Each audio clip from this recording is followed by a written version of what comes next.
Hi everyone, it's Dr. Annie Fenn. I'm a physician, a chef, and the founder of the Brain Health Kitchen. And I'm really excited to be here with you all today for Brain It On, where we're gonna be talking about all the ways you can nourish your brain. So today I thought it'd be really fun to make an easy frozen dessert that you can enjoy all summer long. So I'm gonna show you how to make wild blueberry frozen yogurt. It's super easy, I promise. You don't even need an ice cream machine. Here's what you'll need.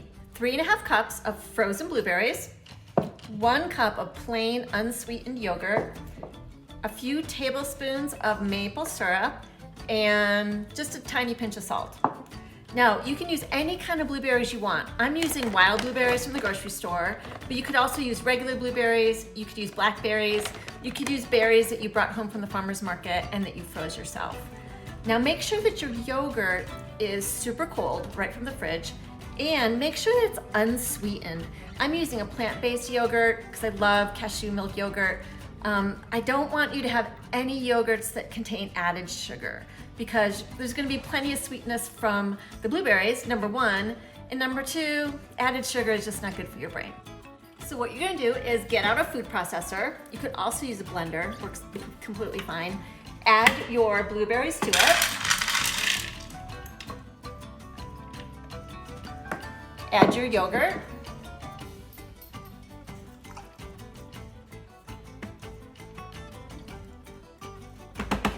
And we're not gonna add the maple syrup yet because you know what? Sometimes blueberries are so sweet that you don't really need to add any sugar at all. So I'm gonna have you blend this first and then taste it. And if you still think it needs a tiny bit of additional sweetener, we'll add a little bit of the maple syrup. I'm also gonna add a pinch of salt. Not too much, but a little bit of salt can bring up the sweetness of the berries. All right, ready? 30 seconds to wild blueberry frozen yogurt.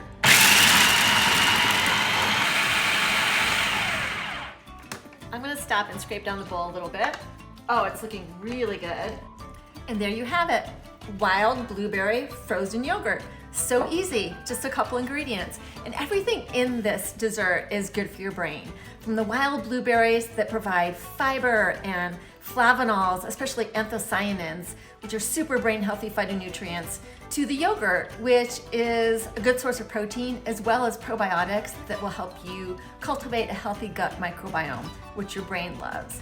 I really had fun making this with you today, and I'm happy to answer any of your questions about cooking and eating for brain health in the panel discussion.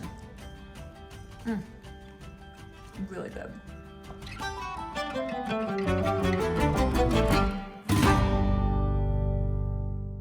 Hello, my name is Dr. Wendy Suzuki.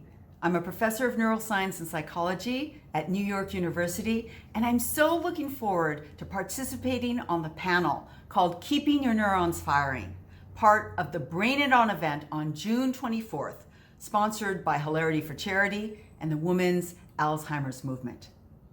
What if I told you that there was something that you can do right now that would have an immediate positive benefit on your brain, including improving your mood and your focus? And what if I told you that those brain benefits were long-lasting and could protect your brain from aging and neurodegenerative disease states like Alzheimer's disease? Would you do it? Of course you would. I am talking about the transformative power of physical activity that is moving your body to improve and protect your brain function. And we're going to be talking about the neurobiology underlying that, as well as restorative effects of sleep for your brain. Why does our brain need sleep? Why does it crave sleep? And why aren't we getting enough sleep? I'm thrilled to be joined and to be led on this panel by our panel leader. You know her from stage, screen, and her amazing dancing abilities, Miss Julianne Hough. Julianne and I have worked together before and talked about the amazing power of physical activity, not only for our bodies and for our brains. But I'm going to tell you the real reason that I want each and every one of you to join our panel is, if you've never worked out with Miss Julianne Hough, don't miss your opportunity, because we are going to be doing a quick little experiment together, working out together to really experience the brain-changing and mood-boosting effects of exercise together. So looking forward to seeing you all on June 24th.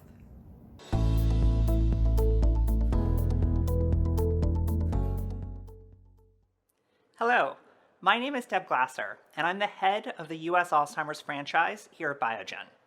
We are proud and honored to be a sponsor of today's first Brain It On Summit.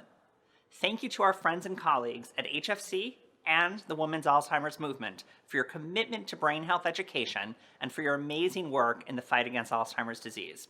The innovative work that you do, from promoting brain health to a younger generation, to empowering and celebrating caregivers, and to bringing awareness to the disproportionate effect that Alzheimer's has on women, educates all of us.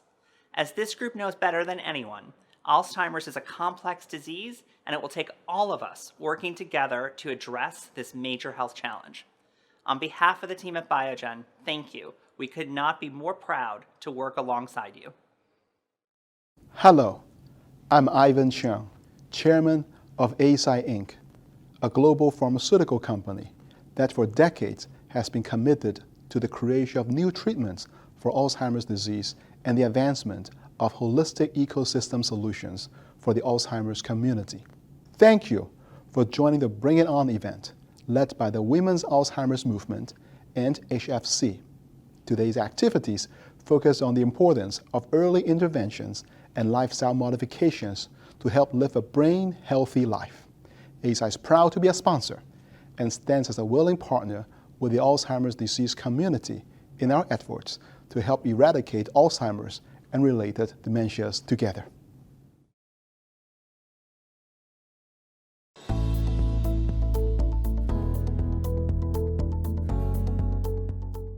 Hello everyone, I'm Dr. Dharma Singh Khalsa, President and Medical Director of the Alzheimer's Research and Prevention Foundation. I'm delighted to be here at the Brain It On conference with Maria and Lauren and all the other experts. What I'd like to share with you is our research on a simple memory meditation exercise known as Kirtan Kriya, a singing exercise. So it goes like this. It has a breath, and the breath is just natural. Let the breath just come and go. There's a posture. You sit up straight, like a yogi, and then there's a mantra, or a sound. In this case, the sound is sa, ta, na, ma. Sa, ta, na, ma. With each time that you touch the fingers, you're going to be saying the sound. So it's sa, ta, na, ma. This mudra activates the brain. So you have the breath, the posture, the mantra, the mudra, the fingertip positions, and then you're going to have a little focus of concentration. Each time you say it, it comes in the top of the head, out the forehead. So it goes like this, just easy.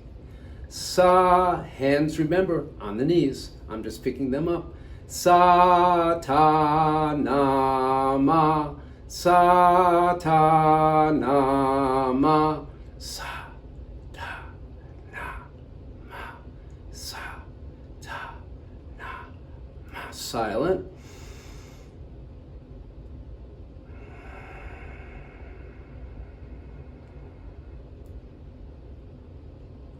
Now we're going to whisper.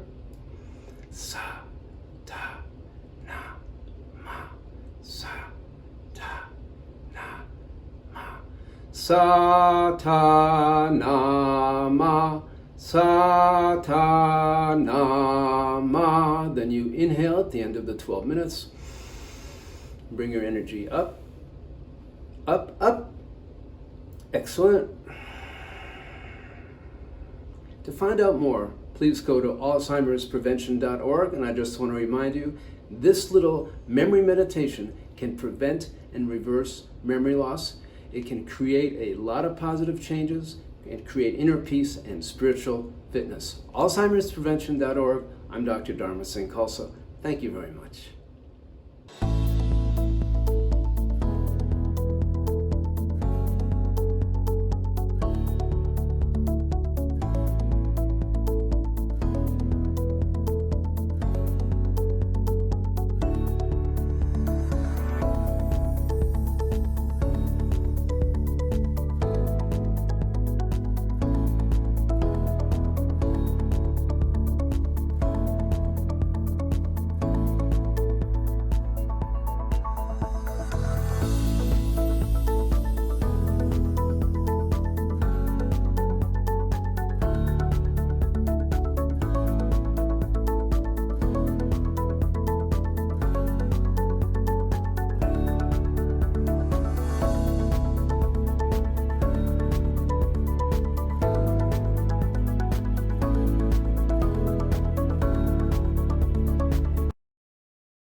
Hi there, I'm Seth Rogen, and welcome to Brain It On, a summit for people smart enough to make their brains a priority in their lives. So congratulations on being one of those people.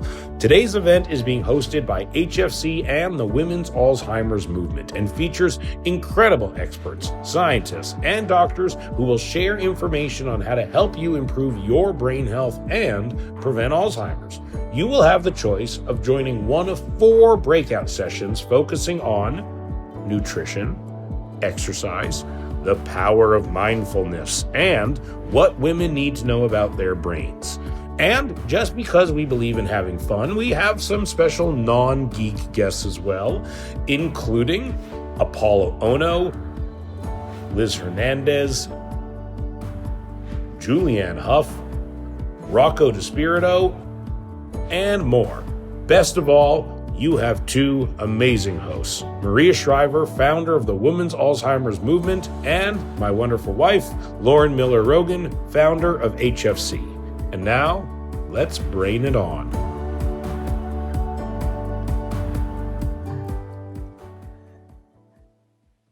I love that. Let's brain it on. Hi, I'm Maria Shriver. And I'm Lauren Miller Rogen. And we are so excited to welcome you to the very first Brain It On, a brain health journey for you. We are going to take you all through your brain. We are going to tell you everything you need to know because we're both super committed to this cause, to your brain, to preventing Alzheimer's, and bringing you the very best experts and doctors to help you take care of your brain. So both of us, we're friends. We're fully vaccinated, so don't worry, we're close together. But this is the first time we've kind of brought our 2 organizations together because we thought it'd be so much more fun to collaborate and bring our forces together. And HFC has made such a huge difference in this space. Tell everybody a little bit about what you've been doing, Lauren. Thank you, Maria. I'm so excited about today. We started HFC back in 2012 to honor my mom, Adele, who was diagnosed with Alzheimer's when she was only 55 years old. And in those years, we have really focused on helping caregivers through their journey, whether it's providing care for them or support groups or tools that they need to become better caregivers. We inspire young people to tell their story and to become advocates because when you reduce the stigma, that will lead us to the end of Alzheimer's. And of course, brain health. Everyone who has a brain is at risk for getting Alzheimer's, and we want everyone to feel empowered and to know that 4 out of 10 cases of Alzheimer's may be preventable if you lead a brain healthy life. And that is a huge priority for us at HFC. And I'm so excited to get started and tell everyone. That is so important for all of us to know, because when I got involved, when my dad was diagnosed with Alzheimer's, so we're both kids of Alzheimer's, back in 2003, there was no hope in the prevention space. Nobody was really talking about brain health. They weren't talking about prevention, and they certainly weren't talking about women. So the Women's Alzheimer's Movement was founded because we reported to the nation for the very first time that women were 2/3 of those who get Alzheimer's, also 2/3 of the caregivers, as you well know.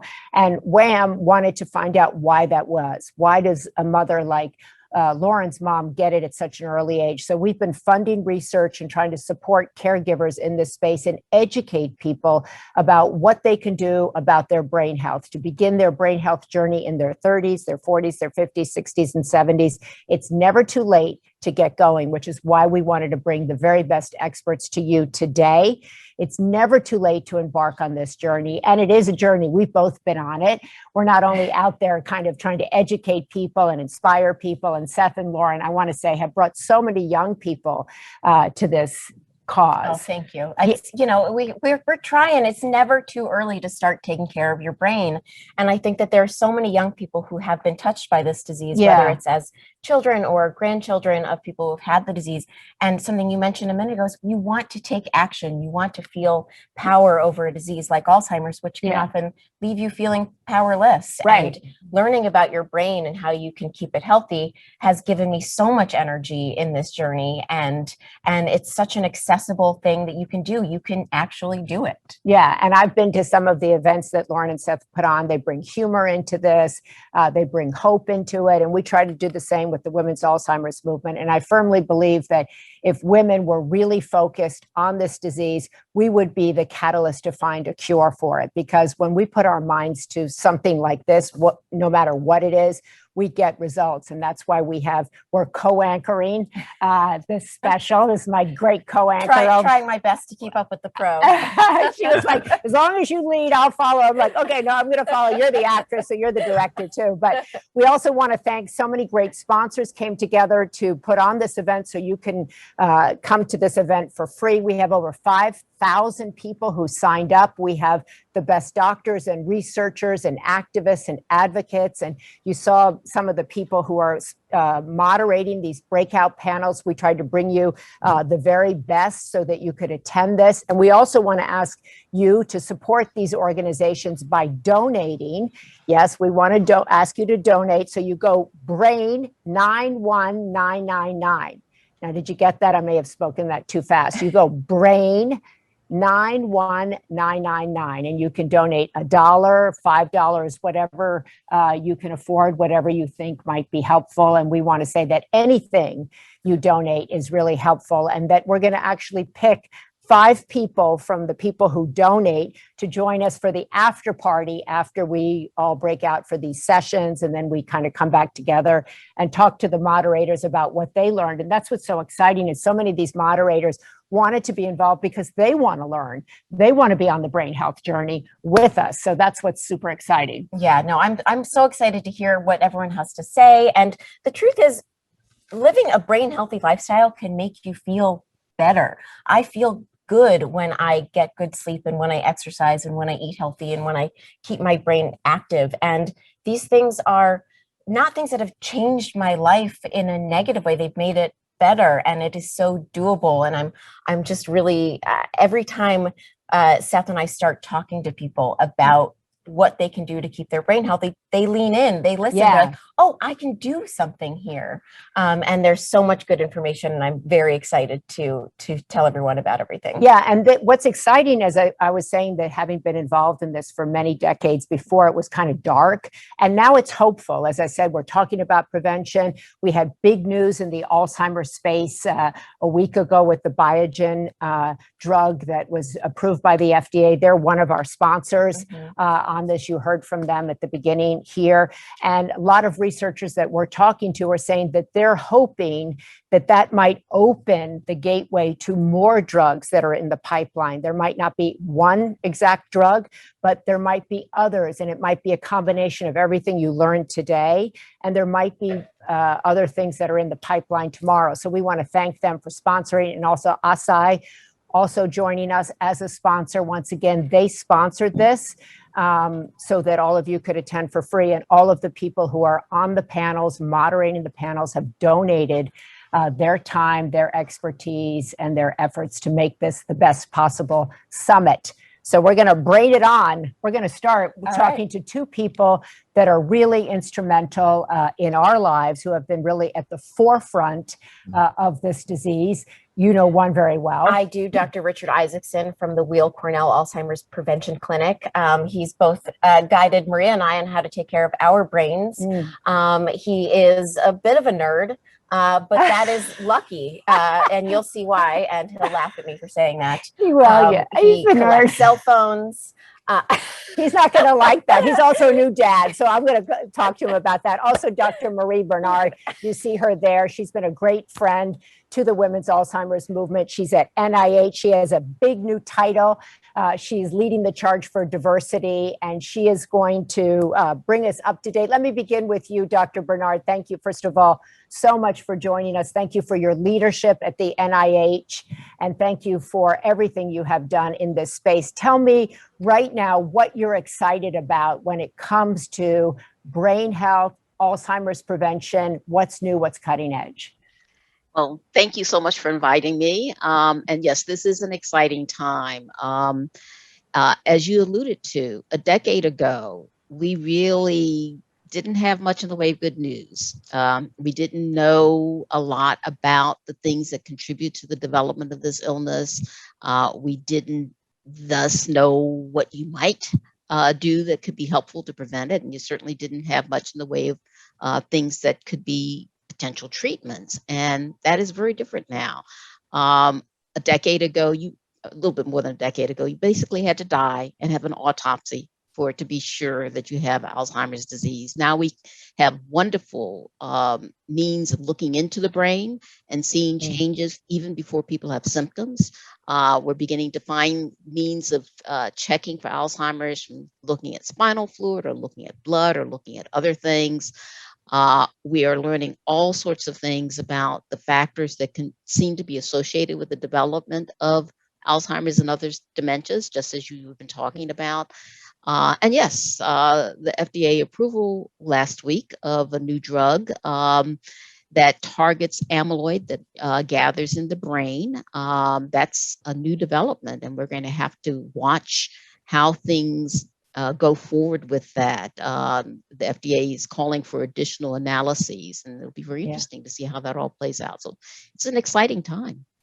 Dr. Bernard, we've talked a lot about how Alzheimer's discriminates against women. 2/3 of those diagnosed with this disease are women, and particularly discriminates against women of color. What are you doing there at NIH in terms of spreading the message about diversity, about pre-existing conditions, about getting this message out to communities of color in particular? So up until May 31st of this year, I was fully immersed in exactly that because I was the deputy director of the National Institute on Aging at the National Institutes of Health. My title now is Chief Officer for Scientific Workforce Diversity for NIH as a whole. So in that capacity, I'm working on trying to make sure that there is a heterogeneity, a great variety of scientists who are pursuing these questions so that when you pull together a clinical study to evaluate a drug like the one that was just approved, you're more likely to have a diverse population in which it was tested. And you can see whether there are differences based upon sex, gender, race, ethnicity, and those sorts of things. In my role at NIA, and as is continued by my colleagues, it's very well appreciated that the way that Alzheimer's expresses itself is going to vary by population. We've seen that there are differences in men and women. We're seeing that there are differences among African Americans and Blacks versus non-Hispanic whites and potentially other populations. And so the team is working really hard to try to make sure that we recruit into clinical studies a wide variety of individuals so that we can get a full picture of the illness. If you only have a very narrow homogeneous group, everyone seeming the same, you're going to miss aspects of the illness and other ways of approaching the illness that would be very important. That's so critical, Lauren, because for so long, we didn't even include women in any of these trials, much less communities of color. So also bringing researchers from different communities in, they'll be looking at things from a different viewpoint, and then also encouraging people to join clinical trials. That's so important. NIH needs people, needs younger people now. That's also a big movement of asking people to be a part of clinical trials, people of color, women, men, and also younger people. So we can look about how this disease progresses over time and what are the different factors that affect certain populations, which is exciting. Yeah, so exciting. And, and also exciting, we'll turn to Dr. Isaacson. Something that I've learned from you is that, was something I said earlier, which is that potentially 4 out of 10 cases of Alzheimer's may be preventable.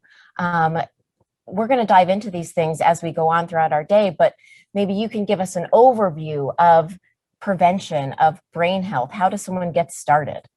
Sure, but I first have to say you did call me a dork at the outside of this presentation, or a nerd, or something. No. I got these cool sunglasses. Am I any cooler now? Don't take them off, sorry. Richard. Answer the question. Okay, sorry. So, so having a sense of humor, first of all, is one good thing to help brain and de-stress. So that was there. There you go. So 4 out of every 10 cases of Alzheimer's may be preventable if that person does everything right, because there are many cases out there that are based on and fast forwarded by something called modifiable risk factors. People that have high cholesterol, diabetes, high blood pressure, people that are not sleeping, are stressed out, aren't exercising, aren't eating healthful foods, All of these different things can have a really negative impact on the brain over time. Now, the good news is that lots of cases can be prevented, and maybe not in everybody, actually. In some cases, and in many cases, we can't, at this time anyway, definitively prevent Alzheimer's. But I think in everyone, we can make brain healthy choices today, like you said, Lauren, to have a positive impact tomorrow. Exercise on a regular basis, eating a Mediterranean style diet, making a plan for sleep. 7 hours, 7.5 hours as a minimum. These 5 and 6 hour things, we can't do it. We have to prioritize that. Learning about brain health is critical. And I know both Women's Alzheimer's Movement and HFC have done tremendous pushes forward to educate the public about brain health. One more thing, I want to say that everyone needs to know their numbers. Everyone needs to see their physicians on a regular basis. Even if your physician may not be aware of the latest and greatest in brain science, and you're going to hear from amazing experts today who certainly are aware, knowing your own personal numbers. Everyone should know their weight, their waist circumference, their blood pressure, their cholesterol. These are all things that can slam the brakes on the progress and the fast forwarding of Alzheimer's. And we need to do that. Women, 2 out of 3 brains affected by Alzheimer's are women. We used to say we don't know why until I met Maria Shriver about 5, 6, 7 years ago. And she elbowed me on the set of some media thing and said, Isaacson, go find out, go figure it out. And now I think we understand more. And you can learn about that today because women, unfortunately, may be sitting in the fast lane when men may be sitting in traffic. And there are things we can do, perimenopause transitions, specific risk factors related to women. We really need to identify these things and intervene. I'm really hopeful because while we don't have a one-size-fits-all approach to reducing risk for Alzheimer's and prevention, every single person out there today can make a change. And I really hope everyone feels empowered to do that. Definitely. And I guess something that I think that everyone should really hear is, when should someone start on their brain health journey? Is it ever too late? So I don't think it's ever too late. When we first started the Alzheimer's Prevention Clinic 8 years ago, it was something that was, Alzheimer's prevention? Like, how do you even put those words in the same sentence? Alzheimer's disease begins in the brain over 20 to 30 years before the first symptom of memory loss begins. And that leaves a lot of time to make these brain healthy choices. What we do in our program is we basically ask when the family members first started having the very first change or symptom of Alzheimer's, we then basically subtract 25 years or so. And that's about when people, I would say at a minimum, should start. We initially started seeing people 40 and above, then we reduced the age to 30 and above, and honestly about probably 20s, 25 and above. Honestly, even people in grade school and in high school and college, wearing a helmet while riding a bike, not smoking. These are things that just really can have a positive impact on the brain. And those things need to start even younger. So I would say anytime. Our research has shown that, there's a cutoff about the age of 61. People below the age of 61 did better in terms of cognitive outcomes when they followed this kind of tailored plan. But people above the age of 61 still responded. It just took a little bit longer to get there. So I think anyone at any age can do this. I think it's really important if you're 62, 63, 64, 65, don't freak out. I think embark on this journey today. I think there's a lot of fear, particularly in the boomer population, 10,000 people turning 65 every single day, worried like it's too late. It's not. Everything we're telling you today, you can start today. And that's why we have these breakout sessions. That's why we focused them. I think as Richard was saying, particularly for women, we're going to have one on women and hormones. We're going to talk about nutrition. Richard has written an Alzheimer's prevention book. There's a lot of data now on nutrition, exercise. Every doctor I've spoken to said, if you could tell people one thing, exercise, exercise, exercise, right? Diet, women, as you just said, hormones in particular, and meditation. Meditation, you were saying that's hard for you. If I can meditate, anybody can meditate. I mean, I would love to see this, honestly, because she's always going. Wouldn't that be incredible? Yes, you'd have to come over about 6 a.m. and I'll give you, if you donate a lot of money, somebody can come over and watch me. My foot does tap, but then it slows down. But those are our sessions today. They're moderated, as we said, as you saw at the top of the hour, with really interesting people. And so how are you going to go to these sessions? You're going to scroll down and you're going to find your session. session, right? And then you're going to press the button and you're going to go off and you're going to find the session that speaks to you, that you want to hear more about. And then you're going to stay there for about 30 minutes. Then you're going to come back here with us and we're going to talk to the moderators of those sessions, what they found out, what they learned, what surprised them, what intrigued them. And so we're going to all kind of come together and then we're going to go on to our after party. So find the session that speaks to you, that you are interested in. Go there, take notes. I'm a big believer in taking notes. Take notes so you can remember what Marie said, what Richard said, and what you learn in these sessions, because the whole point of today is to educate you, enlighten you, inspire you, and ignite you to actually get going. It's not too late. If you're my age, her age, it doesn't matter. Just get going. So Right. Find your session and go. I think first, are we doing a video? Oh, do we have a video first? I think we have a video from my adorable husband first, actually, I believe. And then we're going. Okay, because Sandy told me we're going now. Oh, sorry. So, but maybe I we'll may go be to wrong. Seth now. So where should we go, Sandy? Should we go to Seth or should we? We'll go to Seth. So let's go to Seth because he'll Okay. make us laugh and then we'll go to the sessions. Seth, where are you? Hi there, I'm Seth Rogen. I'm very sorry I can't be with you live today. I'm currently on set filming a TV show. I hope you are enjoying Brain It On. After hearing from experts like Dr. Isaacson, Lauren and I started taking steps to protect our own brains a few years ago. We've incorporated HFC's 5 brain health habits into our daily lives. We have a great sleep routine that includes us going to bed at the same time each night and keeping our room very cold. We learned to make pottery, which makes us happy and calm, and we are learning to make glazes, which challenges our brains. We found exercises we both enjoy, like hiking and HIIT training, and we eat healthy foods like vegetables and salmon, even though we don't love that. These are easy to do and important because science tells us that 4 in 10 cases of Alzheimer's may be preventable. Today's event will help you start your own brain health journey. In a minute, you can join one of 4 breakout sessions focusing on nutrition, exercise, the power of mindfulness, and what women need to know about their brains. Each breakout session is filled with a great mix of doctors, scientists, experts, and also celebs like Rocco DiSpirito, Liz Hernandez, Julianne Hough, Apollo Ono, and more. So enjoy the breakouts, and when the event is over, you'll be ready to start your own brain health journey. And now, back to you, Lauren and Maria.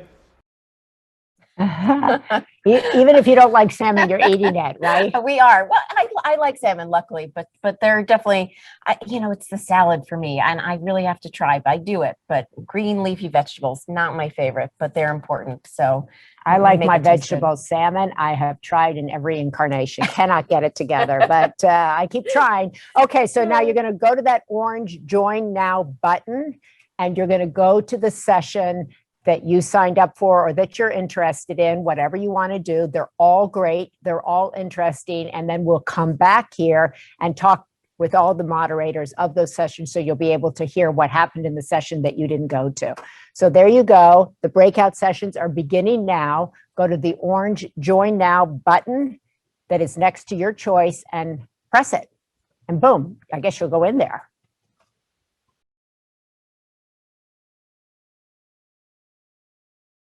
Hello, everyone. It's so nice to see everyone here. I can't tell you how honored I am to be a part of this amazing panel, how excited I am to just educate myself on brain health, on our hormones, on why dementia, why Alzheimer's seems to affect women more.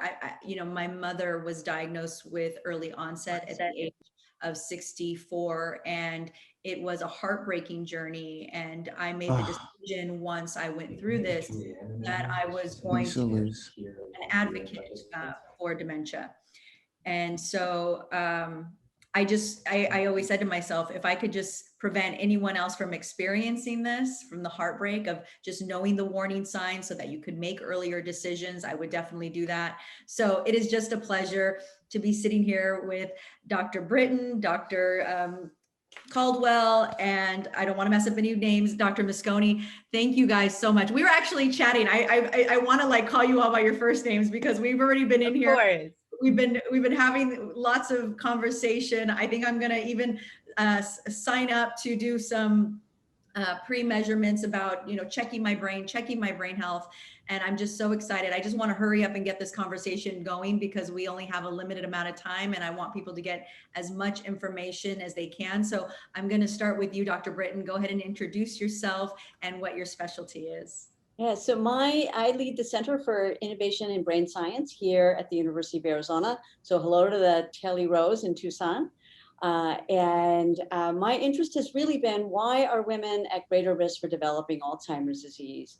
And have been researching that question now for many years, and looking forward to sharing some of that information with you, and some of our strategies to mitigate and reduce that risk. And collaborated with Lisa Mosconi now for many years. I'm looking forward to collaborating with Dr. Caldwell.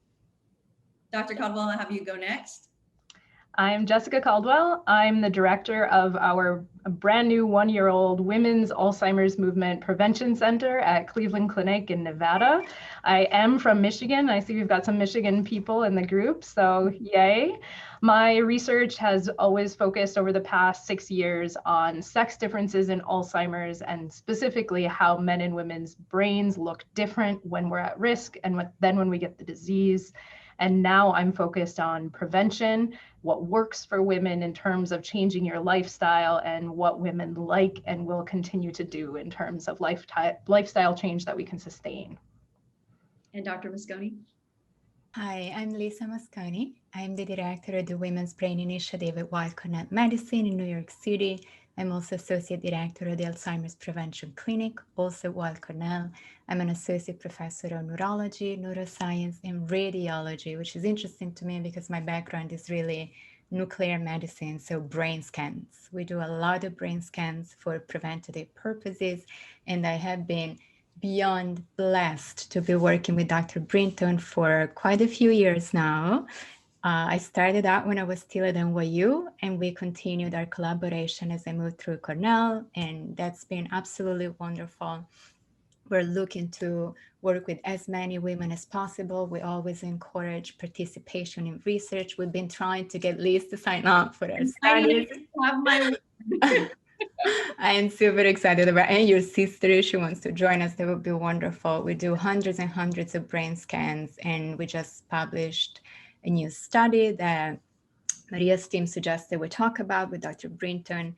That's really all about menopause and how menopause changes women's brains. And it's not all bad news, which we thought would be nice to share today.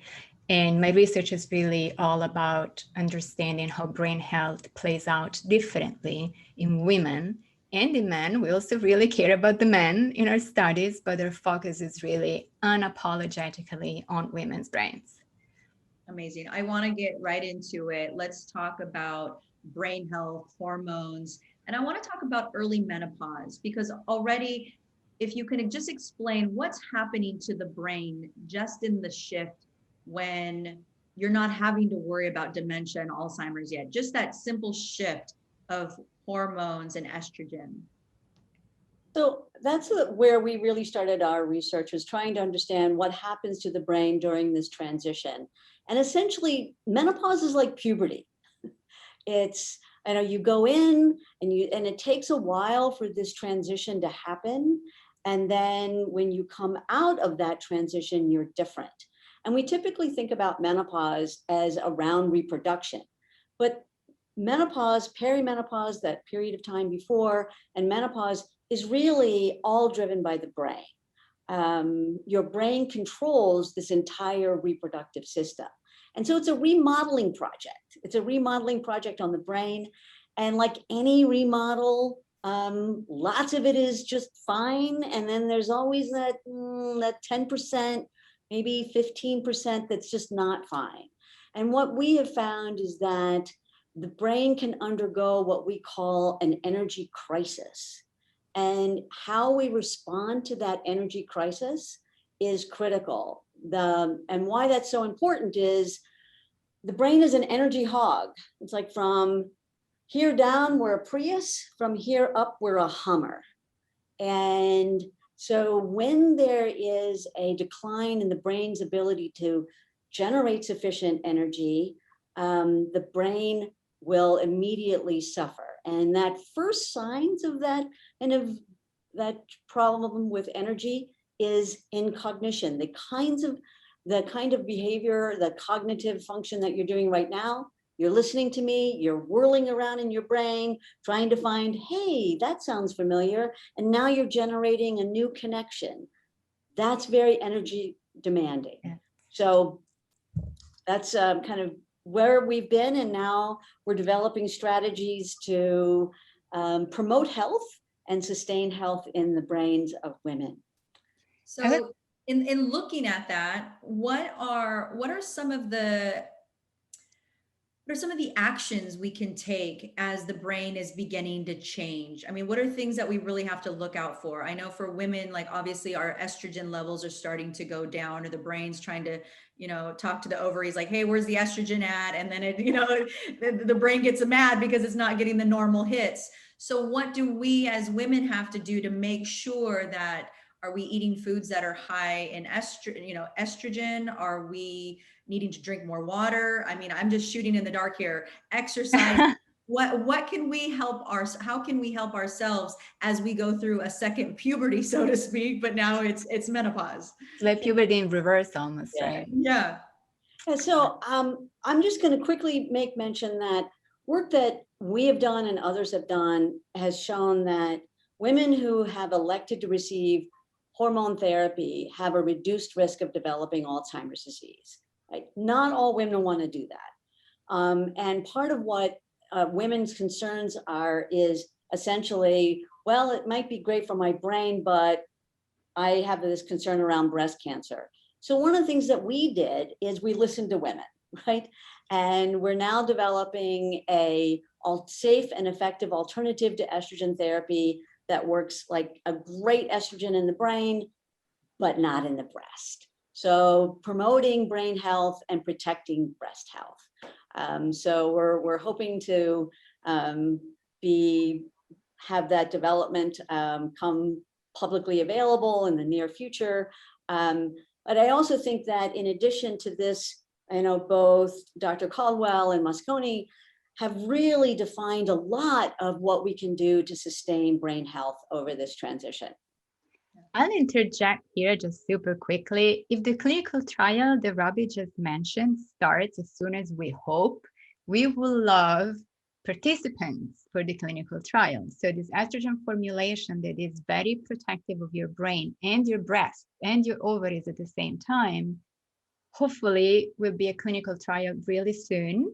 We're going to enroll patients as soon as we're able, and we would love for anyone who's interested to discuss participation, right? Because there's no research without participants. And I think we would all agree that if you're not part of research, you're not informing research either. And a lot of people don't realize how powerful it is to be part of these preventive efforts. There's not just Alzheimer's prevention in a clinic, there's also participation in clinical trials that is very, very valuable. And I think it's quite unique. So that's one thing that anyone can do. Look it up, find out what kind of research programs are available to you, perhaps in your area. Find out if you're able to travel, come to us in New York so that Dr. Brinton can give you her latest magical estrogen formulation. I personally, if I had the hot flashes, I would get it immediately. I'd be the first brain in the scanner, which is our scanner. So yeah. So I really want to make a quick point here. There's a concern that was raised by Patricia around estrogen is bad for your brain. And so there's been a lot of different types of outcomes. What I will tell you is that women who receive estrogen therapy at the time of their symptoms, not 5, not 10, not 15 years later, right? Which is where those effects of estrogen have the kind of negative effects. And actually they're not that, it's not so negative, it's that just like with puberty, you're different. So once you've transitioned out of menopause, right, your brain is different. And part of that difference is you don't have an estrogen response system any longer, right? So giving estrogen to the brain 10 years, 15 years after menopause, when most women are no longer have symptoms, is not beneficial. I totally agree. It is not beneficial.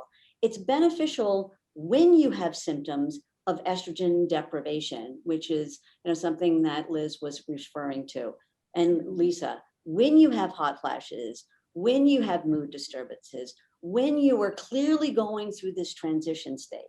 When you can't sleep. And sleep, right? Not 15 years after. It's not going to work then. So let me ask a question. Is there a specific website people can go to if they want to participate in a study? Ours. Were you pointing at me, Robbie? Yeah, I know your point. General. If Dr. Mosconi, if you can just type it into the chat so people can see where that website is. And in the meantime, Dr. Caldwell, I want to ask you about stress, because we have a lot of stress in our lives all the time, year round, and that does affect our nervous system, which then affects the brain. And you and I were talking a little bit ago about the importance of exercise and meditation. How can we help our brain health by incorporating these things into our lives? And I think diet too. Our gut is, I always say, the other brain of what helps maintain up here. So how do all of these play a part in regulating hormones and brain health? Absolutely. This is a great question. So as someone who works with patients on changing their behavior so that they can reduce risks for Alzheimer's disease, I think a lot of different types of changes are important, but exercise is one of those ones that I consider a first-line multitasker. Exercise, if you can get that 150 minutes a week, if you are young, if you can get that high-intensity interval training, what you're doing is potentially directly impacting the memory systems in your brain, the neurochemicals that will support your memory over time.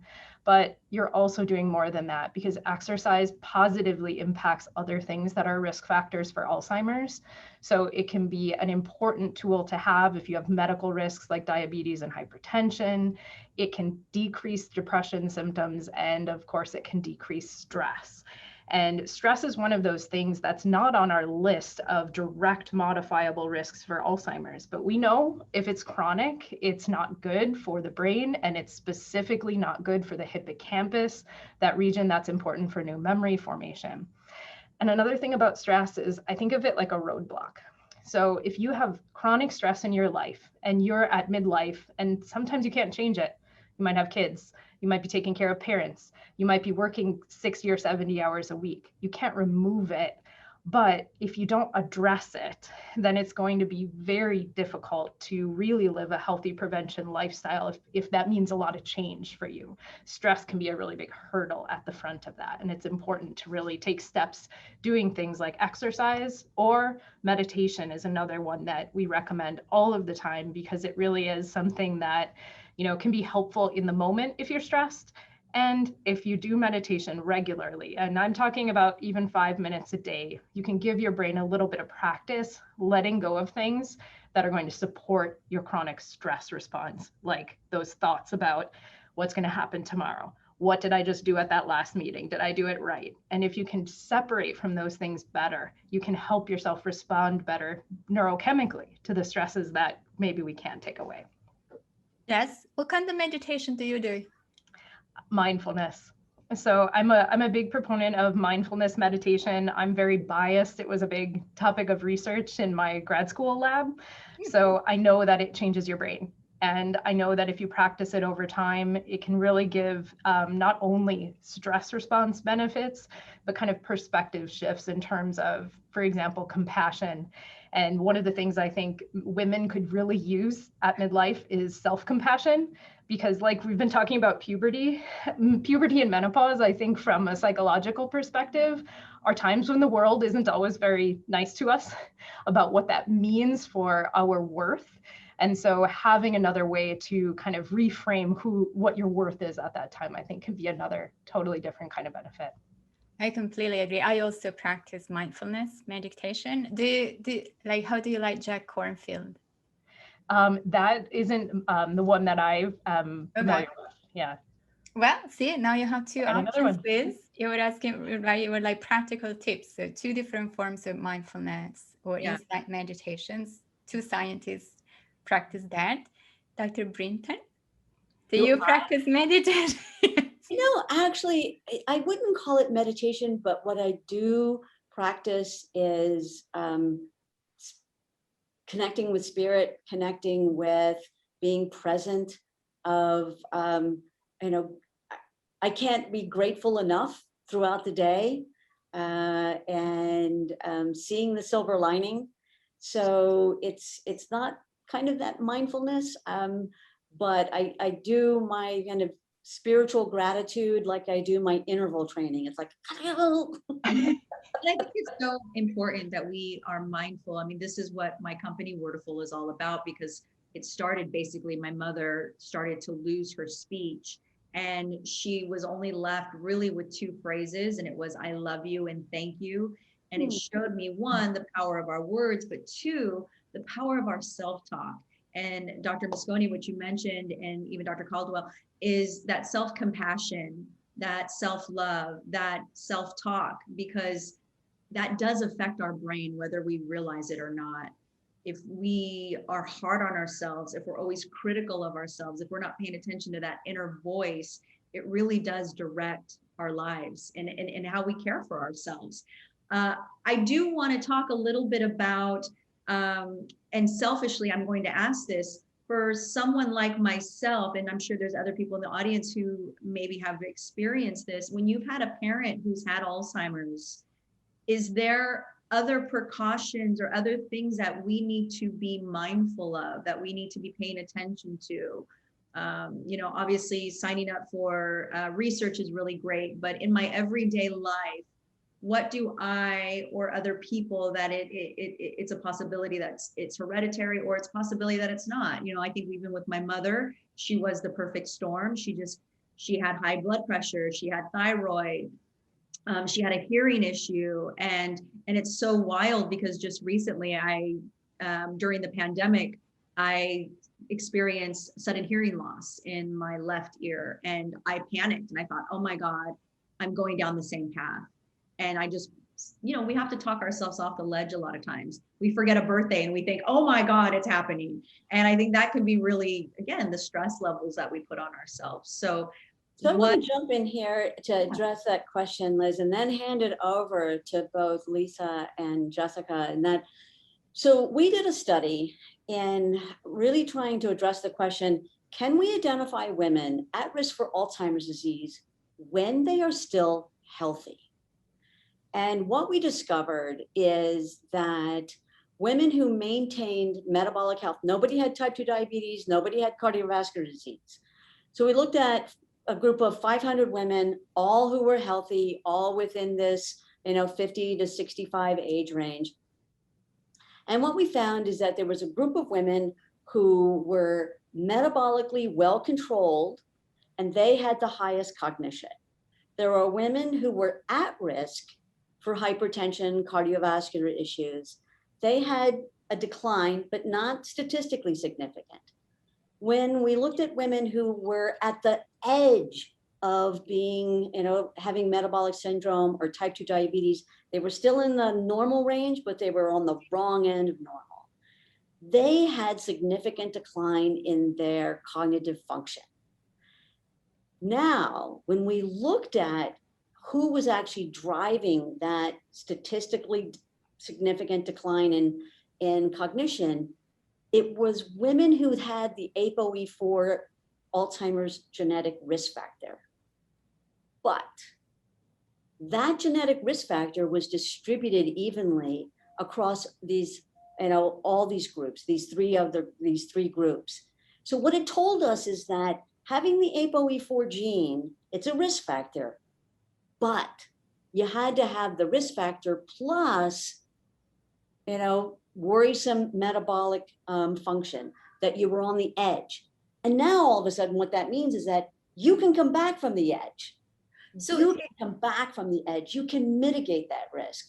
And I'm going to turn it over to, two folks who devote a lot of time and energy to mitigating the risk.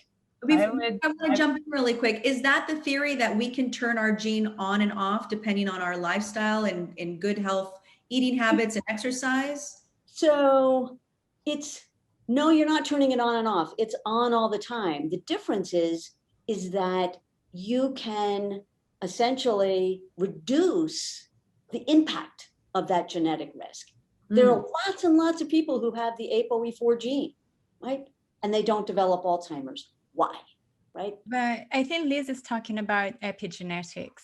Yes. So epigenetics. So the ApoE4, you can't turn it on and off, you just have it. But I think what you were saying is that lifestyle is a very powerful epigenetic switch. Yes. It can really activate genes that are protective against brain aging, Alzheimer's disease, and diabetes, and cardiovascular disease, or turn those off and activate genes that put you at risk.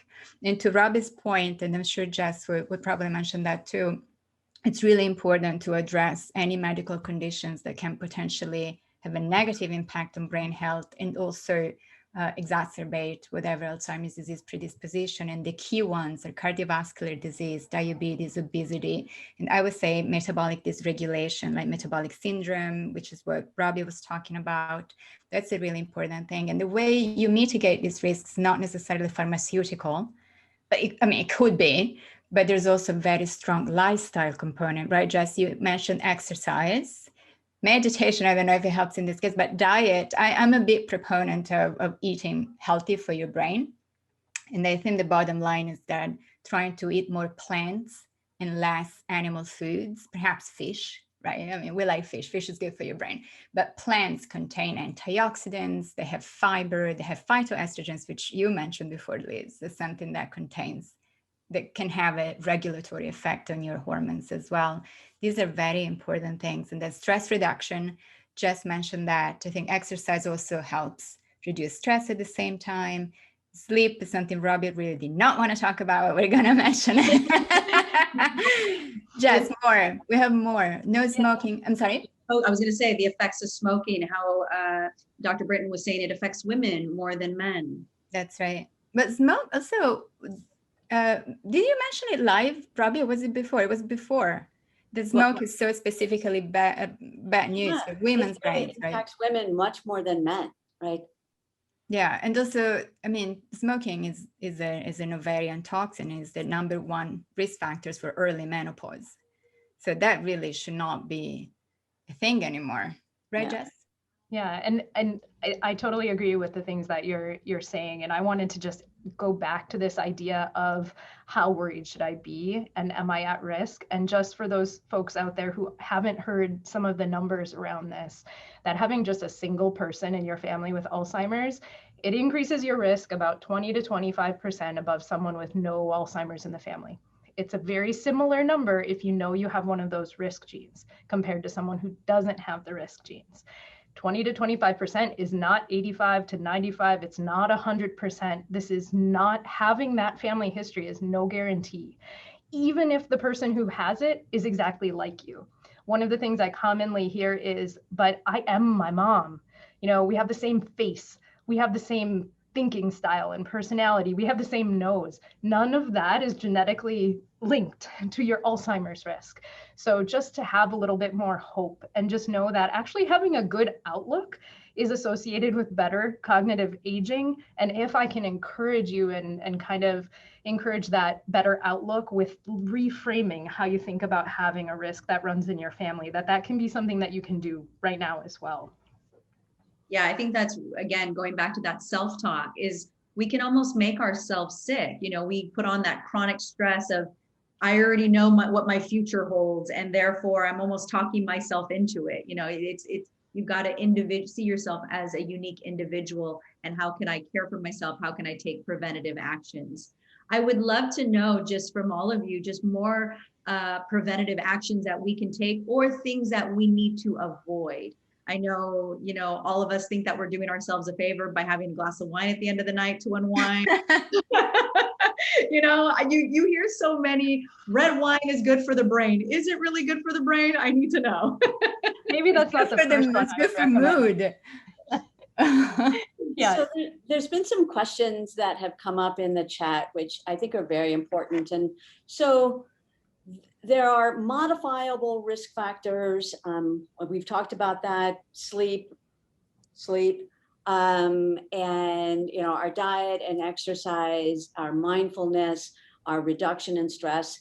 If there's a family history of Alzheimer's disease, I would recommend that people consider having genetic tests for risk factor genes. Again, these are risk factors, as Jessica was saying, these are risk factors, these are modifiable. But if you don't know you have the risk factor, right?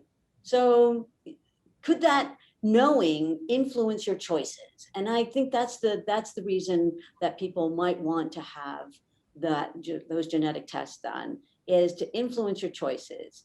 And remember, so I'm going to take away one point, is your brain is an energy hog. And how you maintain the flow of nutrients to the brain, that vascular system, if you are hypertensive, I know medications can really reduce the risk.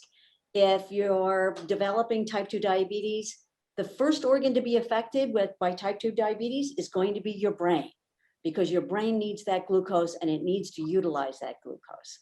So those are my two, and I'm just so thrilled. And as always, it's been fun to connect with all of you.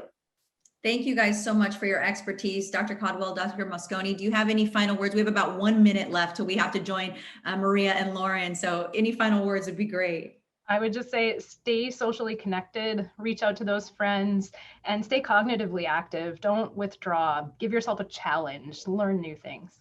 Yeah, I would say it's really important to think of our brains more like a muscle. That there are really things that we can do to make our brains stronger. We can feed our brains properly, we can exercise them properly, we can take care of them properly, and their brains will perform so much better for us, really at any age. It is never too late to start. It takes discipline, but the benefits are for life.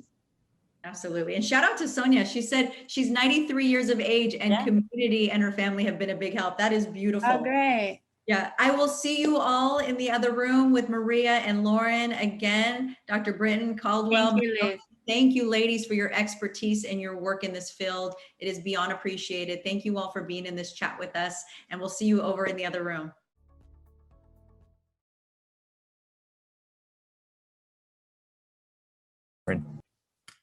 Okay, welcome back. Welcome back. So we have some good news and some bad news. All right, the good news is too many people showed up, and the bad news is that they didn't get included in the breakout sessions. But then there's now more good news. So first of all, let's say we're sorry about that. Very sorry about that. Very sorry. We're like really, really sorry. But the good news is we're going to get every session for you. We're going to email you all the sessions. We're going to post it on the websites, but you are going to get a full download of everything that happens so you don't miss anything. All 4 sessions coming directly to you. So you didn't see it in real time, but you're going to see it.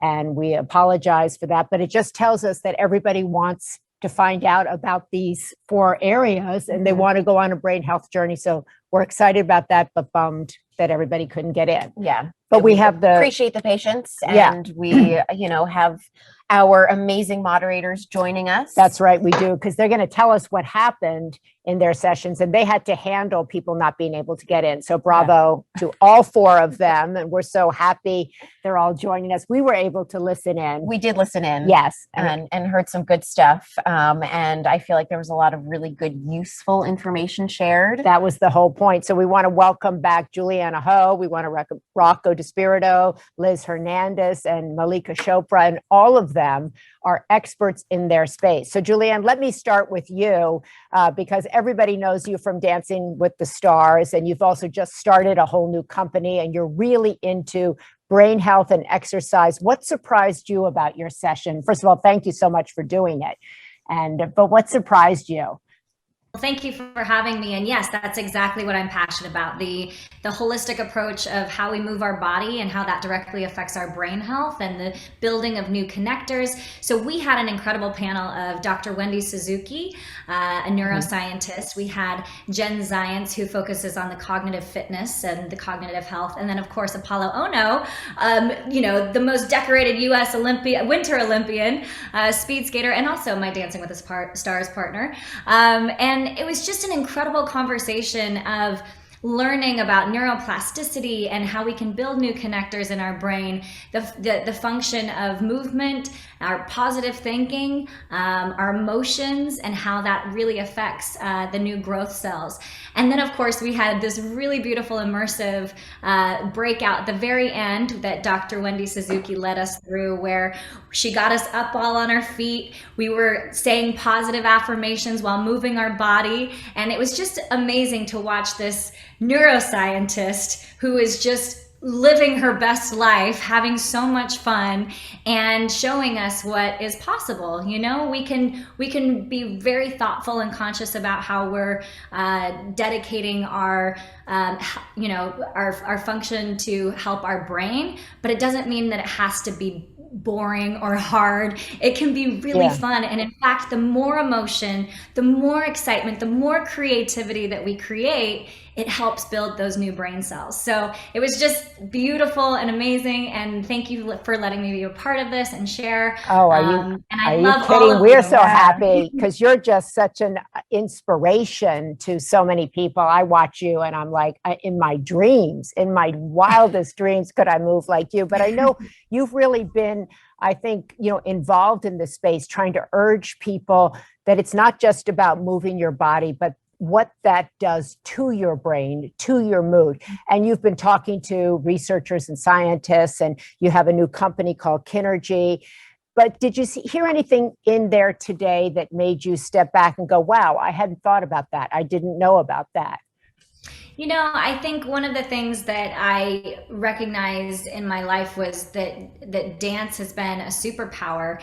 And I started very early on, and a lot of people can be intimidated by the fact that, well, I haven't found my superpower yet. And the superpower is that we have this anomaly, this brain inside of our head. And that is the extraordinary thing. And so we all have a superpower. It's just about how we use it and how we actually focus on our creativity and how we have innovative conversations. Because after this last year, this is what Jen Zients talked about, was over this last year it's been super challenging, and we've got into a comfort zone of not being innovative with our thoughts because we've been home and done what's comfortable. So now coming out into the world again and being creative in how we have conversations, I said, I feel like I have no personality. I don't know how to have a conversation anymore. And then she recognized, she was like, no, but this is where we actually grow, is by thinking and being creative of how we communicate with people, and that our creativity comes alive. And instead of being surface level, how do we get deeper? How do we have deeper conversations to connect with individuals? And that's going to actually help our brain function. And you don't think about like interaction and relational when you think of building new brain cells, but that's what life is about. It's about creating memories and experiences with people and getting to know each other and feeling those emotions. And that's what builds our new, it's like a bubble bath, getting these new connectors in our brain. And I just thought that was really fascinating. It's about relational connection. I love that. I love that too. I love that. And it, it's about what works for you. I think what you said about your superpower and finding your own strength. And, I think back a couple of years ago, and I hadn't moved my body in a long time, and I was like, oh, exercise, no way. And I had to dig deep and find, like you said, in a way, my superpower. And I'm not a dancer by any means, but I move my body in a way that works for me. And it gives me energy. It really does make me happy. And I thought that was a myth. Well, I think what she also does, which is so great, is she makes it look fun. And inviting. You inspire us to get up and move, like the way your attitude about it. So that's such a positive thing, because having fun being excited, doing it with somebody else, that's part of it too. You're not going to do it if you're like, oh God, I got to run again. Totally. Oh, exactly. yeah. And that's what Kinergy is, my new company. We're trying to shift the way that we look at fitness as this external thing, but it's this internal energetic expression. It's not about perfection. It's about expression. You move your body the way your body was designed to move. And so, Lauren, I love that you said that, because it's not about what you look like, it's about how you feel. And when you feel amazing, your belief systems change. And when your belief systems change, your actions change. And then your whole life changes. So I thank you for saying that. And again, thank you for having me. This is just, I'm so passionate about life. And this is life-giving. Thank you. That's so great. Julianne Hough, that is just such an inspiration, such a leader in this space. And I've seen her, and we're so glad that you joined us. And I want to hear more about Kinergy and watch it grow and be involved and help you guys out. And so that's, exercise is such a big part of the brain health journey. So we're so great that she joined us. Now, Rocco. Yes. Another big part, of course. Nutrition. Yes. Oh my goodness. Yeah. We popped in a little bit. We heard a bit about the discussion about sugar, which of course we want to hear a bit more about, but I know that you have a real passion for making things that are delicious synonymous with also being healthy. When did brain health, when did cooking healthy and delicious become a part of your life? Thank you for putting it that way. That's something I've been saying for a long time. But healthy and delicious are not mutually exclusive. I really appreciate being here with you guys, Maria and Lauren, and of course, all the other panel leaders. And of course, I was lucky enough to be joined by Dr. Annie Fenn and Dr. Aisha Shirzai, who are neurologists and brain-focused physicians who've written and are in the process of writing books on the subject. And I had tremendous amount of knowledge. And what was wonderful to hear, and so much of what they had to say was confirmation that a lot of the things we've been hearing for about 10 years, I would say that the last 10 years was a very special time for very high quality information and research. The previous 20 to 30 years, lots of research, not sure it was very high quality. And in the last 10 years, we've certainly confirmed that a diet full of sugar is not good for you, and that includes alcohol, unfortunately, everybody. And the doctors that joined me today confirmed that, and they also confirmed that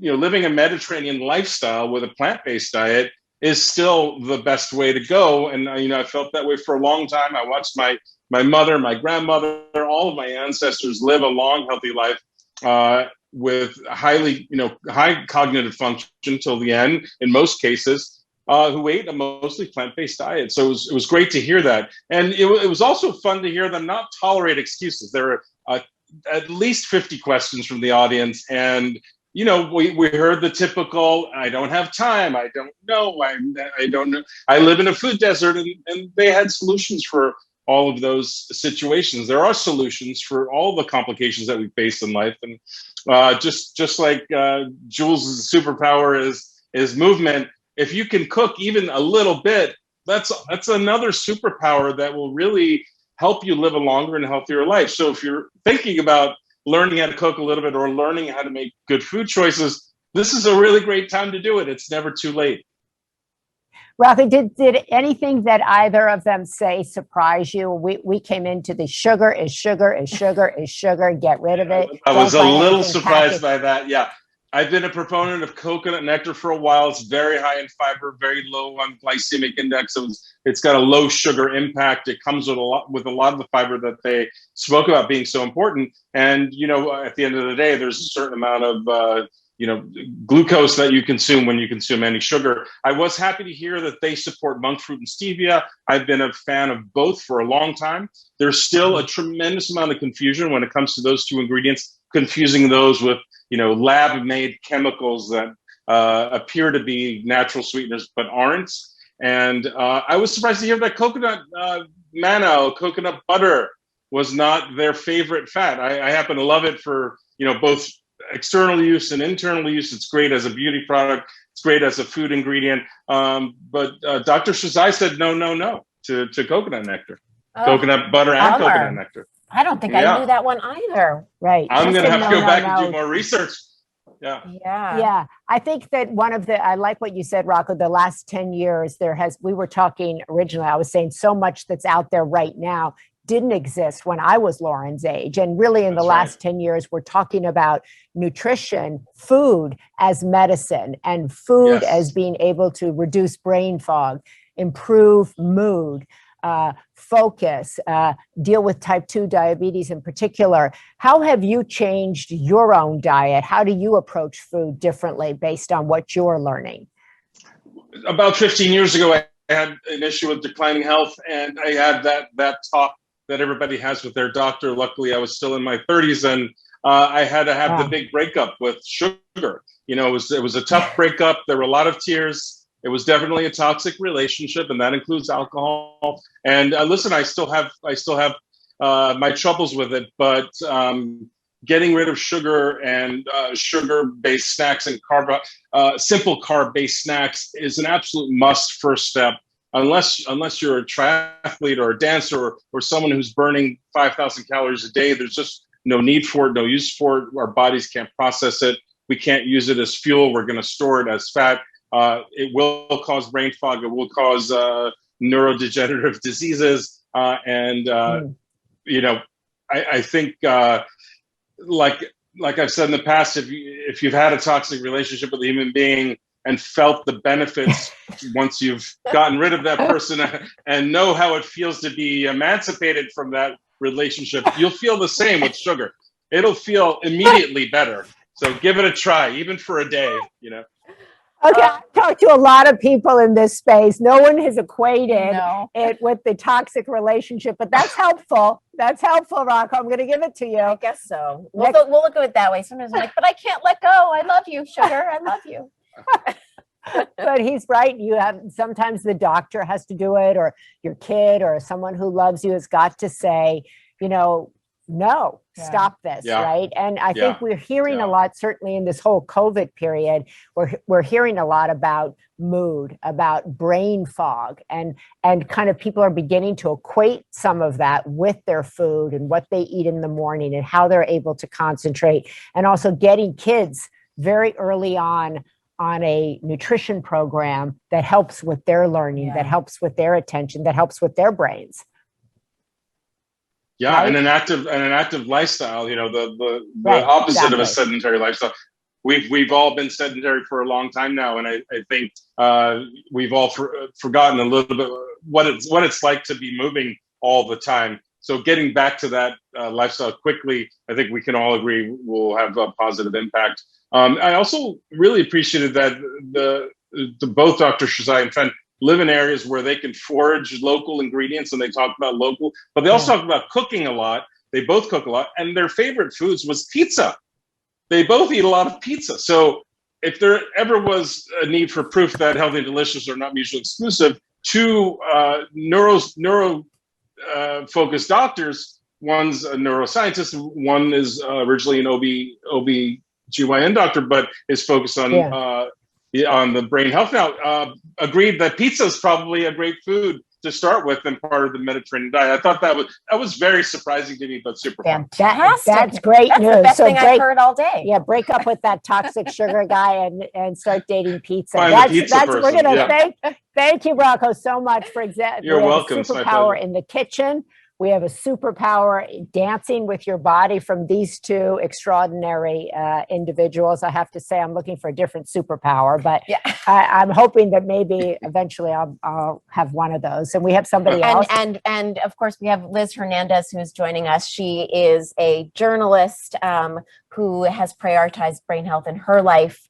And she spoke with three amazing doctors about women and the role that hormones play in brain health. Liz, did you learn anything new in your incredible conversation today? Well, first I want to say, Maria, Lauren, thank you for having me. Yes, I felt very lucky to be sitting in a room with such educated, just all-knowing women when it comes to dementia and Alzheimer's. I'll say what I took away was the 3 C's, and that is that our brain wants to be cared for, our brain needs compassion, and our brain needs connection through community. And I'll start with the first one, in being cared for. Just understanding that while our brain, a lot of times, whether it's premenopause, going through menopause, after menopause, there's a shift happening in the brain. And while that our brains are changing, is that we have to make sure that we're looking at what is causing us extra stress, what isn't good for our diet, make sure that we're getting enough exercise. Dr. Britton said it beautifully. Our brain is an energy machine, and we have to look at the flow of energy that's constantly coming in. So if that's just making sure that we're doing things that are putting us in a good space to use our brains cognitively, like learning a new skill set, making sure, again, that we are looking at what we're consuming, because we're just talking about sugar, also just other bad habits, maybe that's smoking, and how that actually affects women more than it does men. I mean, there was just so many things that you're just kind of taken back at what women are more predisposed to and what could really affect us in a different way. And so for me, that was very enlightening. And just compassion. We talked a lot about the importance of getting quiet and having meditation and what that does just to our stress levels, of making sure that we're just mindful in how we are processing all the information that is coming at us on a daily basis. And just, even if, I think Dr. Caldwell said it best, she says, even if you're sitting for 5 minutes and just saying to yourself, I'm thinking a lot right now, it's self-awareness to say, I'm thinking a lot right now. And at least you're kind of learning to calm down the nervous system a little bit. And the importance of connection and community, of not isolating ourselves, is extremely important as well. It's making sure that our synapses are firing, that we're getting those new experiences. And overall, I think too, another thing that was really important to highlight was just the fear of, if someone in our family has had Alzheimer's or dementia, and feeling like that is my destiny, and that is not the case. I think Dr. Mosconi said it best. You can say, I am my mother. I look just like her. We have the same hair. We have the same nose. We have the same eyes. We have the same smile. That doesn't mean you're going to get dementia or Alzheimer's. She says, it only raises your percentage about 20 to 30%, but it really comes down to our lifestyles, how we're caring for ourselves, looking at the risk factors. And I'll go back to those 3 C's, making sure we're caring for the brain, making sure we're compassionate with the brain, and that means self-talk, and of course, connection and community. So I was really excited. Beautiful I've summary. never heard that before. Yeah, I love that. And Liz has, like you, her mother had Alzheimer's. She's been on the front lines of this disease and advocacy for it. So we're so grateful, Liz, that you moderated this panel, because you know what it's like firsthand as the child of Alzheimer's. And I know you've taken steps in your own life to change the way you're living, to change your health journey, to change your brain health journey because of what you saw with your mom. And what are the big changes you've made yourself? Well, one of the things I want to say, Maria, too, that I thought was really important that Dr. Mosconi brought up, how important it is for us to be participants in studies. So I gave her my word that I'm actually going to sign up to be a part of their studies, because I do want to know where my starting point is now at the age I am, so that in 10 years from now, they can actually say, if they see anything, they know what my starting point looks like, but not only for myself, but we have to be participants so that we can have sessions like this and get information. And I think that's so important. But how I've changed my lifestyle, I have dove deep into meditation. I do it every single day, even if it's just taking in 10 deep breaths and getting present with myself. It's, just for me to kind of reset again the nervous system, because I know that's really impacting how I get through my day. I exercise. I try to cut out sugar. I really do. I used to be I have to have dessert after every meal type person, even if that meant like a little Hershey's Kiss here or a little. And now I have fruit. I make sure that my house is filled with, even if it's like oranges, something that's kind of sweet, like mango, anything that has that sugary, but it's natural sugar. And I'm still working on cutting out the alcohol. I think that's a hard one. I think, after a while, maybe I'll put a glass of red wine or, maybe something a little stronger, but, that's the only thing. But I am really mindful in making sure that I try to put myself in situations where I'm learning new things, where I'm challenging myself. Yeah. Before it was so easy to say like, oh, I don't really need to know that skill set. I don't really, and now I'm like, what else can I learn? Somebody teach me something. I want to challenge my brain, even if it's, and you read those small articles about brush your teeth with your left hand because it's going to fire off other parts of your brain. I mean, those have stood the test of time, those little tips, because they actually do work. Take a different route home. I mean, all those little things help the brain and its elasticity, and for us to just, continuously supply ourselves with just new small experiences. They don't have to be these big, extraordinary life events. They could be something so small that's just, again, firing off new neurons. Liz, thank you so much. And thank you for the commitment to join a trial. We talked about that at the beginning, how many trials depend on people signing up and people of all ages, all communities, because that's how the science, that's where the data comes from. That's where we get the superpower. That's where we learn.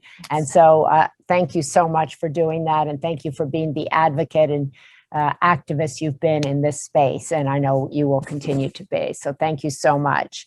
I love that everybody has made these small incremental changes, whether it's moving more, whether it's trying to make advancements with getting rid of sugar, breaking up with sugar. But, a lot of the things that people are talking about, meditation. Now we want to talk, because we had a whole panel with Malika Chopra on meditation. And that's something that I started several years ago. Lauren can't believe it, but it's true. I swear to God. We're sitting still? I don't know. It's true. And Malika, what you've done so much in this space, you've written books, we've worked together before.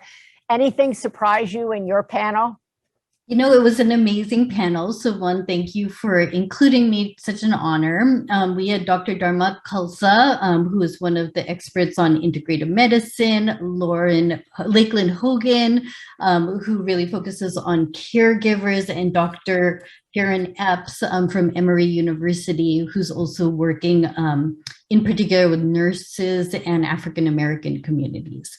So I think in general, we talked about spiritual fitness, what everyone here has talked about. In fact, it's so great to hear the other panelists, because I will say that even from a personal standpoint during COVID, I never used to really drink much. I kind of got in the habit of having like one little whiskey every night. And after 3 or 4 months, I realized, oh my God, what am I doing?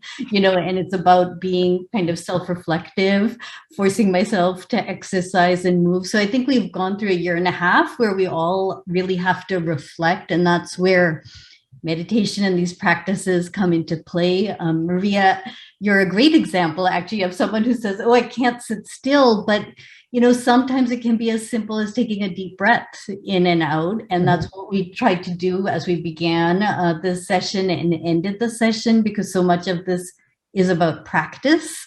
And so the panelists shared everything from love and self-love, something Dr. Epps talked about particularly with Black communities and reaching out to Black churches, looking at prayer as a form of both personal, spiritual, and community connection.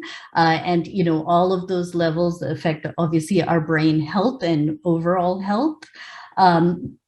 Dr. Khalsa talked about purpose. And so that also, we don't necessarily associate that with meditation, but having a sense of purpose and service is part of traditions, wisdom traditions around the world.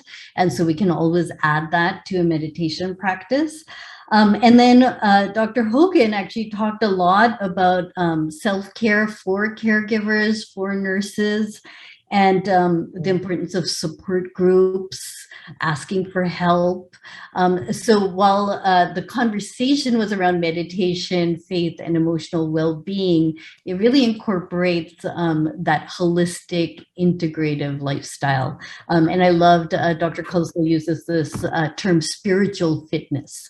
And so, how do we merge stress reduction, basic well-being, and psychological, spiritual well-being into all of our practices? I love that. I love the description of spiritual fitness. It really creates such an image in my mind to create purpose while you're working out, which I think is so important to just move your mind. Yeah. You don't have to move your body. You can move your mind, and that can help your journey and help your brain. And you can quiet your mind. You're actually, there's so much coming at people today. And I think so many people, when they're talking about the brain health journey, right, they talk about, relaxing, getting rid of the stress. And that's so much easier. I used to hate when somebody said to me, relax. I'm like, I would if I could. Hello. But I think that meditation, or looking at it as spiritual fitness, as a different connotation. It's why words are so important, right, Malika? You just kind of think about it as a practice, as a purpose, and as spiritual fitness for your brain. That'll help you. And, I think one of the things I've learned in working with children is find, just like everyone else said, find what practice works best for you. So sitting quietly for a lot of people, especially like when you're with 10-year-old boys, you're not going to get 10-year-old boys to sit still for that long, but you can direct energy to, using your body and your breath, to going for walks in nature, to using yoga or exercise or fitness. So there are we use this overall term of meditation or mindfulness, which can feel daunting. But if we really think of it as kind of breath, connection, and self-reflection, I think that helps make it more tangible. I love that. We want to thank you so much for moderating your session. So important on spiritual fitness, on meditation, on purpose, on quieting. That makes us better parents, better professionals, better providers, better people. And certainly, I think that's what the world needs. We see a lot of examples of rage out there right now. So it behooves us all to become mindful and to kind of take responsibility for bringing our temperatures down, whether we're on social media, in a car, in a community, right? And that's so great. And I know everybody will have a chance to watch that panel if you weren't able to get in. And once again, we apologize for everybody not being able to get into all of these panels. We didn't know that there were going to be so many people trying to get in at the same time. So that's the good news, bad news, but you'll be able to watch all of these panels. You'll be able to look at all of them as superpowers. I think in conclusion, you'll be able to find out about hormones, about women's health in particular. You'll be able to find out about spiritual fitness, about nutrition, the importance of nutrition, and then again of movement, like Julianne Hough was saying, the importance of making that fun, moving it around. And we want to thank all four of you for joining us. They all volunteered their services. And once again, we want to thank them for taking time out of their very busy schedules for doing that. And our sponsors. Thank you so much. Amazing. Yes, we had incredible sponsors today. Of course, we've mentioned Biogen and ASI, of course, Kensington Senior Living, who are incredible partners to us. Home Instead, always such great friends to us. Eli Lilly and Cole and Accenture. Everyone has to come together to change the course of this disease. And these organizations are always so generous to support us and our work. And so we thank you so much for helping make today happen. Yes, and these are all organizations and people who have stayed the course, right? This has been kind of a tough field. Not a lot of hope in the Alzheimer's. We always heard about this failed and that failed. And all of these sponsors have been in the space. They didn't give up, just like all of our moderators. They've been out there. They've been working in their chosen professions. They've been trying. They've been working, and they've been friends of our organization. So together with our sponsors, with our moderators, and obviously all of you who came together. We have some winners. Remember, you had to text at the beginning of our Brain It On brain health journey event today, and we said if you texted brain, what was the number? Brain to 91999. 91999. We have some, so we have Marie Racine, Julie Richardson, Maria Flowers, Cece Madden, and Darlene Fahy Britton. Yes, so they need to check their email for a link to the after party. And that when they get that link, when you go on your email, you'll get a link and then you'll join us at the after party. I've never done an after party. I mean, of course, I've been to an after party in my life, but I haven't been to a Zoom after party. Sure, she hasn't. There's not going to be any sugar at the after party. No. Okay, there's going to Or be alcohol. There's going to be no alcohol, no sugar. It'll be a brain healthy after party. Oh my God. Is that going to be fun? It'll still be a party. Yeah, we have a special guest. We're going to laugh at this after party, right? We don't, do we have any food? We have food. We have snacks. The people who are attending have received a brain health box. Yes. We're going to unpack it together like a little gift. Gift of brain health. No cookies in there. There are no cookies. There are no cookies. Okay, well, we'll try to eat healthy. We want to thank everybody for joining us for Brain It On. Don't forget, you will get all 4 of these breakout sessions direct to your inbox. We want to thank you so much. And next time, we're going to plan for thousands and thousands of more people who will crash into these seminars. But we want to thank you so much for joining us. I'm Maria Shriver. I'm Lauren Miller-Rogan. And we want to thank you for taking this journey with us. And we'll see you soon. Bye-bye. Thank you, guys. Thank you. Thank you.